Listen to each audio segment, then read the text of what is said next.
So let's talk about this financing tool that's absolute game changer for the real estate. It's DSCR, debt service coverage ratio. So if you ever felt like you're hitting a wall, unable to grow your portfolio because of old school lending rules, you want to know about this. You want your clients to learn about this. So let's start thinking about this one idea. Why is it that smart investors get denied for the loans? Why is it that you can have the great credit, money for the down payment, and even for a couple of successful rentals already, but you walk into this bank and get a flat out no? So it doesn't make sense, right? Especially when you're an entrepreneur, not filing tax returns correctly or in time. And this is a real common frustration. And this quote that just nails it. This is the heart of the problem for all of these people. The issue these people get through and getting another loan is difficult, not because his tax returns are not there, not available, but it doesn't show enough income. So you're being a smart business owner. You're taking every legal tax code and deduction you can, but on paper, this makes your income look so low for a regular mortgage. It feels like you're being punished for being smart, right? So today, we're going to show you the ways out of this trap. Investor's dilemma, what is the DSCR loan, at what ratio we need to talk about, how to get it approved, and bottom line, is it for you and for your clients? Okay, let's go. So when you have a high net worth, they have the cash in bank and they have excellent credit. So they walk into a conventional lender in a bank and they get a cold, do not qualify. Why? Because conventional underwriting rules with three different things: your personal tax returns or business tax returns, and your personal DTI or debt to income ratio, and your credit. So this is irony that California realtors and the investors are going through, especially the self-employed ones. The tax write-off that makes them smart, profitable investors actually are the ones getting hit the most. The DTI wall, the high net worth individuals are going through this, even though they have a high cash reserve, excellent credit, are being blocked by this, DTI and complex tax write-offs. So how can we scale these up and help our clients, help ourselves to build the portfolios? So number one, even if you don't have any income and cannot verify, and number two, even if you cannot show any employment history, it can be okay. There's no debt to income ceiling with this product. Have that idea and then move on to the next topic. So get a comparable chart with conventional and the DSCR route. So our underwriting guideline from conventional relies heavily on the personal tax returns and business tax returns, or ability to repay that is directly related with debt to income ratio. But DSCR relies entirely on the property's net operating income. So personal financials are completely irrelevant. So conventional hard caps, you at the 5 to 10% properties or financed properties, but DSCR has no limit, none whatsoever. So on the documentation, conventional rules and requires a heavy paperwork, pay stubs, profit and loss statement, bank statement, but DSCR only requires three of the documents in the property level: the appraisal report, 1007, the rent schedule, and the lease agreement. That's it. So on the credit impact, where the conventional debt to income and debt ratios directly impact your credit profile, and every debt you have works against your debt to income ratio for every future loan. But DSCR is shielded in a business entity, so it is invisible to the credit bureaus. So there is a personal way of DSCR and business way of doing DSCR. So this is not a small difference. If you understand the fundamentals of how to start the DSCR product, then you can change the outcome completely. And then you can actually start saying yes to these people who got denials in the past. So let's break down the actual formula of debt to income ratio. This is what everybody says. Debt service coverage ratio equals net operating income divided by annual debt service. However, you see here that the ratio of 1.25, Giving Tree's product can begin with 0.6% to qualify. So this 1.25 will give you the best case scenario rate in sixes. Anything that goes above this 1.25 ratio, then the rate will go up, but we can still apply and qualify the loan. The formula is very simple, very clean. No income documents are ever needed. So when you understand the lender's risk, when you read the DSCR ratio, these are the numbers that you need to know equally. So any numbers that you see under 1, this is a negative cash flow. The rent does not cover the mortgage. So you can still get a loan, but you need a significant compensating factors. A credit score that's greater than 680, larger down payment than 20%, and solid reserve. Seldomly, it starts with 12 months of reserves. But when you have any compensating factor that's needed for 2 units, 3 units, and 4 units, then you may end up needing 30 to 40% down as well. This is a penalty box that you have to just understand. But at 1.0, this is a break-even baseline. Rent exactly equals the mortgage cost. So this is the entry-level standard for the most DSCR programs. You can qualify, but at mediocre price tier. At 1.25 or above, this is the optimal way. The property generates 25% of the income that is debt covers. So this unlocks maximum loan amount, lowest interest rates, and the highest loan to value limits available, which can go up to 85%. So this is where we want to be at. Within California itself, we don't have to work on the specific details that lenders are asking about because we are living in a high-cost counties, high-cost state where we don't have to talk about LTV reduction. We don't have to know too much about the underwriting guidelines are stating about. So especially with Inland Empire, Riverside, and Central Valley, we still and consistently see the DSCR ratio at 1.25 or better. Unfortunately, in the LA and Orange County or Bay Area, it's a little tough. Maybe tougher than the other counties that I just mentioned without the large down payment. So know your submarket before you run these numbers can help you to win. So this is what I want us to know more. I call this a interest rate gravity wall. This is a concept, so pay close attention. When a property income is fixed, a rising interest rate and shorter amortization period act like a gravity wall. They drag down the maximum allowance loan limit. So look at these 3 different scenarios. All 3 assume the same fixed NOI at $100,000 and a maximum monthly PITI at $6,667 to maintain this 1.25 DSCR. I created multiple fixed values so that we can compare equally with these variable numbers. Scenario A, with 6% interest with 30-year fully amortized. Maximum loan to value, a maximum loan amount will be $1.112 million. Scenario 2, with a 7% rate with 30-year fully amortized, loan amount is at $1 million. Scenario C, 7% rate with a 25-year fully amortization, maximum loan of $943,000. You see this $169,000 difference with the exact same property with the exact same income.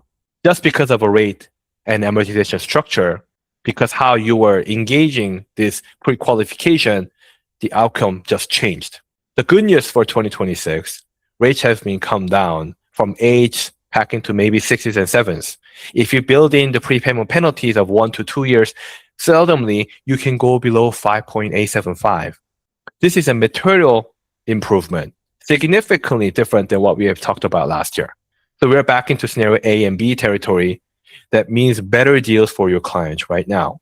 Imagine that we put an offer in Southern LA or Long Beach, any 2-unit properties from $800,000 to $900,000 with 20% down. You can anticipate and expect the DSCR ratio at 1.1 or greater on every single property. And you can also give them rates at 6s and 7s, which is significantly better than what we had last year. So eligible asset determines how further we can go with this consultation. So let's get clear on the types of the properties actually qualify. We have 1 to 4 unit residential properties. So this includes the single family homes, condo, duplex, triplexes, and quadruplexes. And this is a core asset class for the DSCR, the ideal turnkey rental properties. And you can also approve short-term rentals like Airbnb or VRBOs. And you need a general 12 months of a documented income and revenue. And this document needs to be verified through a third-party rental companies. So California, for example, Big Bear, Palm Spring, and Lake Tahoe, all viable for DSCR candidates. You'll be very surprised how many people are keeping these as rental properties. Also, mixed unit properties up to 9 units, as long as they are 51% of the square footage is residential. If the combined square footage is 10,000 square feet, then 5,100 or greater square footage must be used for the residential purposes. And select DSCR investors will underwrite these individually.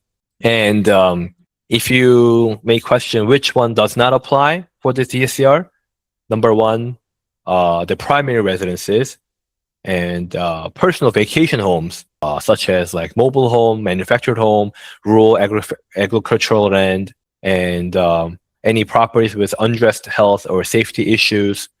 So you may say all these factors make sense, but wonder why this property is about $100,000 cheaper than the other adjacent home. If the condition of the wall, roof, or the sub-ground level are not up to par, then you may not be able to apply DSCR product. So this is what you need to educate your client. If your client wants to finance their own vacation cabin for the personal use, they do not apply. This better be used for the investment purpose, investment use. The test is simple. Is the property generating rental income? Yes or no? And is it for the personal use? Yes and no. Is it income generating qualifies? Yes and no. Whenever you hear and see personal use, consumer use, we don't have to continue. Just, that's the determining factor, the biggest determining factor for this product. So when we talk about the credit score with the DSCR, because we don't look into income documents, credit and loan to value is impacts the final rate majority of the times. When we structure this file and when you have, when you have these 3 tiers memorized, then you'll be able to know where to begin the consultations from. So tier number 3 is a floor with a credit score of 660. LTV drops to 65, perhaps to 70%, and your client needs a larger down payment. And loan sizes are usually constrained and shrinked. This is the entry point. It's very, very expensive. So for those sitting in this spot, may not be available for a DSCR. We may want to just give them a hard money loan right away. And some may say, I just don't want the interest-only hard money loan. Then we go back to this hard money-like 30-year fixed DSCR product. Now, when we go into the tier 2 with a credit score of 700 plus, this maxes out LTV at 75 and loan size is up to $2 million. This is where I usually personally, recommend my investors to, dive in furthermore.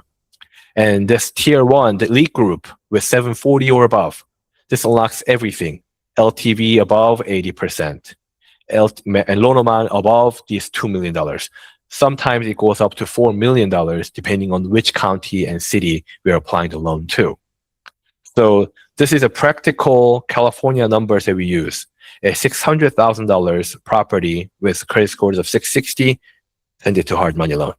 740 or above, send it to the DSCR. You'll be able to determine, compare and contrast the better credit directly relate to the conversion, the capital retention. Okay? So always think about the credit repair and optimizing the FICO scores before you submit. You may want to submit the loan immaturely, but that will not only kill the relationship and the transaction, but the client's money at the same time. Inspection fee, the wire fee for the EMD, appraisal report, etc. So DSCR, okay. Let's talk about the scenario that no one wants to know, but we will end up getting into it if we close multiples in the future. So the first key point is a sub 1.0 DSCR when you get this through appraisal report, I don't want you guys to be panicked. This is not an automatic deal killer. We do accept it, but your clients have to pay for a price. When the DSCR is at break even or better at 1 point or above, the requirements are standard. Credit scores limitation goes up, LTV goes to the max, and the loan amount goes to the max as well. But if you're in this negative cash flow zone, DSCR in between 0.75 to 0.99, then the lender tightly tightens the underwriting criteria, everything significantly. So again, I want to highly emphasize the credit score is the immediate factor for this DSCR product. When you see a credit score under 700, do not qualify them right away. Sometimes, and majority of the times, hard money loan payment and the features are and can be better. Because when you have 40, 50% down, why would you apply for these kind of products, right? We have to look into both sides of the story, the hard money loan and the DSCR. So when we talk about the reserve requirement, one of the most overlooked components of DSCR underwriting is the down payment and the reserves. And one of the most common reasons deals fall apart because of this number. So we require post-closing liquidity, the reserves, based on the loan amount. So at this time, we need to have a rainy day funds so that we can protect our clients in the worst case scenario. There are 3 different buckets from 2 months PITI reserves all the way to the 12-month PITI reserves. Depending on the loan amount, the maximum loan limit can be capped. When you have only 2 months of reserves, the maximum loan amount is capped at 1 million. 6 months of PITI can go up to loan amount of 1.5 million, and anyone who has a 12 months of PITI or greater can go up to $3 million. And surprisingly, we can consider everything like 401ks, cash value life insurance, and 100% owned business accounts, LLCs, S Corp, C Corp, you name it. As long as we have all these in the writings and have 2 months of new statements, we'll be able to identify which one to use and not to use. So when we talk about the tax saving options for these high income yield individuals who's applying for the DSCR product or the investment purchases, you also need to know as a realtor, as a loan officer, why they have to know about writing the loan and vesting the property ownership into an LLC. This is a strategy that separates the retail investors from industrial investor like individuals.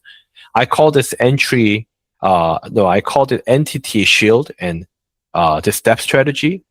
So when a DSCR loan is structured through an LLC, the loan is issued to a business entity, not to the personally. So we use the personal credit, but LLC will be taking the liability and the responsibility of the property. So you're still required as a personal guarantor, but the loan reports to the business level. So in the taxation code, you can use the funds before you tax, before you use any funds. As long as the loan remains in good standing, it is effectively, invisible and tactical to the debt to income ratio calculation. So this exists. It is real. It is a mortgage payment that you put on, but on a personal financial statement or on these balance sheets that you create, you can divide these ownership and the debt separately.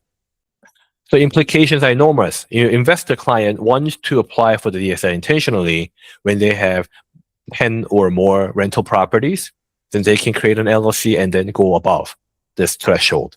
And their debt to income in a personal level doesn't have to get hit. They're untouched. They're ready to buy another property home with their family, and they can still qualify using the full conventional loan without any DTI pressure or the issues from this, the investment portfolio.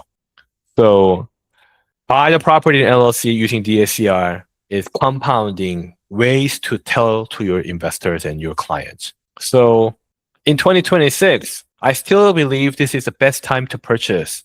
This is the best time ever in our history to purchase because the rate will be stabilized.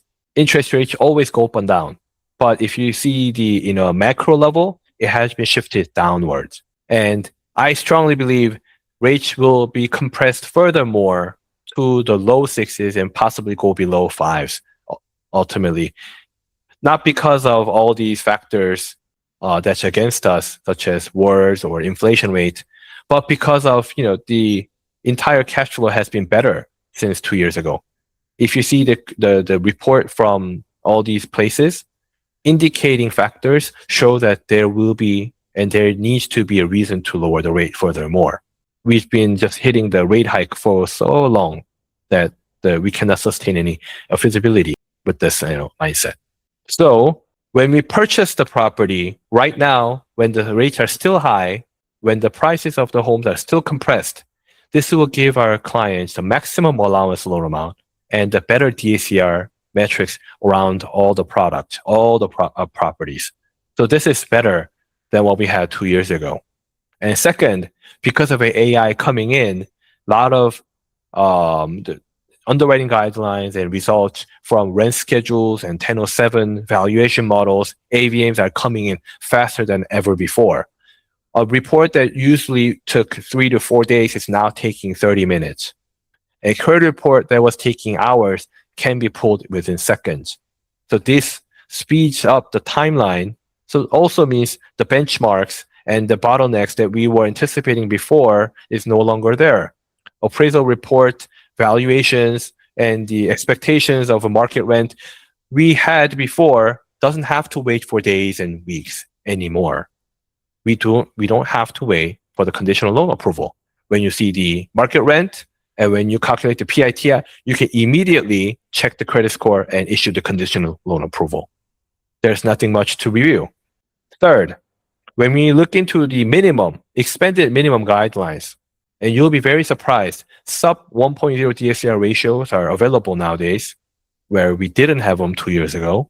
So you can refinance them later on when the credit score goes back, or one of the Section 8 tenant goes out and comes in to receive the better rental income, or because of the market rent survey, you can increase up to 3% to 8%. And whenever everything goes by the norm, it will be okay. Some may question, hey, Peter, there is a California tenant law has been updated today saying that now for the investors, landlord to evict the tenants, you have to miss 2 consecutive payments. It is now against the landlord, right? Because of that new announcement, investors are not going to purchase, and people who were contemplating are not going to make the move. So this is the best time for us, for the professionals, to identify and walk with our landlord to push the tenants in when there is a vacancy. We have full capacity to do this. So all these things that people talk about doesn't apply to us at this market. So what do we have? These are the tactical checkpoints that we must know. Step 1 is to optimize the credit score before we submit, fix the credit, control the debt service ratio, control the overall spending limit and monthly payment before your client applies a loan, so that you can expect the best case possible. We have a rapid risk score analysis. We have a credit repair option through Mike Sows and his teams. We have different options that your clients can save thousands of dollars, tens of thousands of dollars at closing. Number 2, verify the capital stacks. Do we have 20% down all the way to 40% down? Do we have 2 months reserve or 12 months reserve? Do we have 401k, IRAs, life insurance, and business accounts? Every single one counts. We can review. We don't have to be shy asking for these additional documents. It's difficult to ask multiple things after the escrow is opened. So, even though you ask 10 more things on day 1, it's better not to bother the client after the escrow is opened. They already go through so much. So our job is to help them to achieve their dream home ownership by making these things possible and easy than before. Step 3, run the rental math. So, use the projected market rental income divided by PITI payment. And when the target DSCR at 1.25 or better comes out, then we can immediately approve the loan. Whenever we have 1.0 or below, then that's when we run the pricing engine and be creative with the file. And when we have the LLC, you have to educate your clients to prepare these 3 documents. The fourth step is to clean up the entity by preparing these 3 docs. Number 1, operating agreement, showing the ownership history, ownership information. Number 2, the EIN number. Number 3, the certificate of a good standing. Usually the Secretary of the State, by paying I think it's $30, $25 for the document and $5 for a certified copy. But these 3 takes time, especially when you just made the LLC. So make sure you are up to date with all these requirements so that we can close within the closing date. So trying to get these done before the application, before you put an offer, not during it. A deal waiting on an LLC document is a risk on your end. And step 5, you have to understand and talk to different lenders, different investors, and find out the best case scenarios. And with our system, you can shop to 49 investors with the same scenario at the same time. So the pricing engine that we have given to you is for the one lender. But when you have a scenario and one for the best case options, when this pricing engine doesn't show the results, then reach out to Brenda, me, or Cindy so that we can give you a customized rate solution for your product. We can always ask for the exceptions. So this is a scaling loop that I want all of us to memorize. One is to identify the cash flow and the asset. Second is to secure the DSCR through LLC. Ask an option. Should we do the loan in personal name or in an LLC name? Sometimes if you want to use this personal name as an ownership to upkeep your green card residency histories, I can show you how we can use this DSCR loan into personal name can help us to retain this green card eligibility. Or in the LLC for the tax issues to maximize the benefit. And third, to shield your personal credit, to divide your personal debt into business debt so that it doesn't combine, it doesn't mingle. DTI stays clean if you know how to do this. And if you repeat this step, you don't have to, hurt too much of the personal credit whenever things come into play. Fourth step is to retain the maximum borrowing power, that you understand the borrower's DTI personally so that you can do 2 different transactions at the same time if you understand all these mathematical figures correctly. So let's go back to step 1 again after you achieve number 4, which leads into multiple infinite cycle. As long as your borrower has a 20% down for these properties, they can repeat this process every single time. So if you have an investor who already have said no to you, if you have any deals that doesn't run the DSCR, the analysis report, bring it to us. It will run the DSCR numbers with you guys, and then we'll find out the best case scenario to qualify. If you have any listing properties or subject properties that you have in mind as well, it's very easy to qualify. You'll be very amazed. The ways that we source the income, the ways that we source the asset, the ways that we identify this eligibility is very, very different than the conventional guidelines. Okay?